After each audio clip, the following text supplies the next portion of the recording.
আজকে বাড়িতে হয়েছিল মাশরুম। আমাদের এখানে এটা দুর্গা ছাতু নামেও পরিচিতি আছে, কিন্তু আপনাদের ওখানে কী নামে পরিচিত আছে সেটা আমাকে অবশ্যই কমেন্ট করে জানাবেন। আজকে আমি এই মাশরুমের তরকারি বানিয়েছিলাম, মাশরুমের কারিও বলা চলে। মাশরুমটা দেখতে এই টাইপের ছিল। এটা হয় মাটিতে। বলা হয় যে পুজোর মরশুম আসলে আর বৃষ্টি হলেই এই মাশরুম মাটিতে হয়। আমি এটা বাজার থেকে কিনে এনেছিলাম। প্রথমেই আমি মাশরুমগুলোকে ভালো করে ছাড়িয়ে কেটে ধুয়ে আমি হলুদ এবং নুন জলে চুবিয়ে রেখে দেব। মাশরুমে যদি কোনো রকম কোনো ব্যাকটেরিয়া থাকে তাহলে সেটা নষ্ট হয়ে যাবে।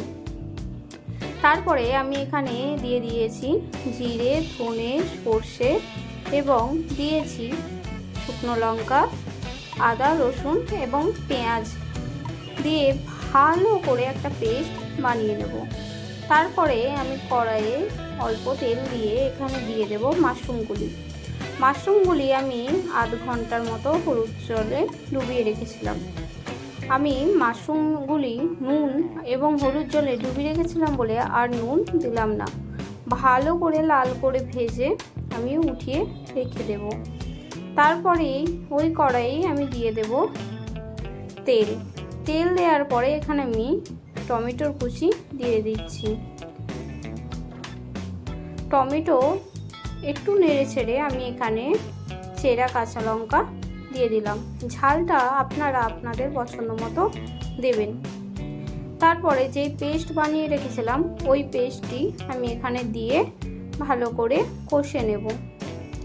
পেস্ট করার সময় আমি অল্প পেস্টে নুন দিয়েছিলাম, তাহলে আর তেতো হবে না। যেহেতু এখানে সর্ষে দেওয়া আছে তাই খুব ভাজা করে কষবেন না, একটু তেল ছেড়ে দিলেই আমি মাশরুমগুলো দিয়ে দেব।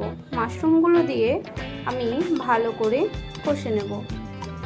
এই পদ্ধতি আমি আমার শ্বশুরবাড়ি থেকে শিখেছি। খুব সহজ এবং তাড়াতাড়িও হয়ে যায়। সব কিছু দিয়ে পেস্ট বানিয়ে মাশরুমটা করে নিলেই রেডি। বেশিক্ষণ সময়ও লাগে না এবং খেতে হয় অসাধারণ। আমি কষিয়ে এখানে অল্প জল দিয়ে দেবো। মাশরুমটা আমি একটু শুকনো করে বানাবো। আপনারা চাইলে এর মধ্যে আলুও ব্যবহার করতে পারেন। আমি মাশরুমটি নামিয়ে নিচ্ছি। দেখতে এই রকম হয়েছিল। এটা দেখার পর লোভ কি সামলানো যায় বলুন তো?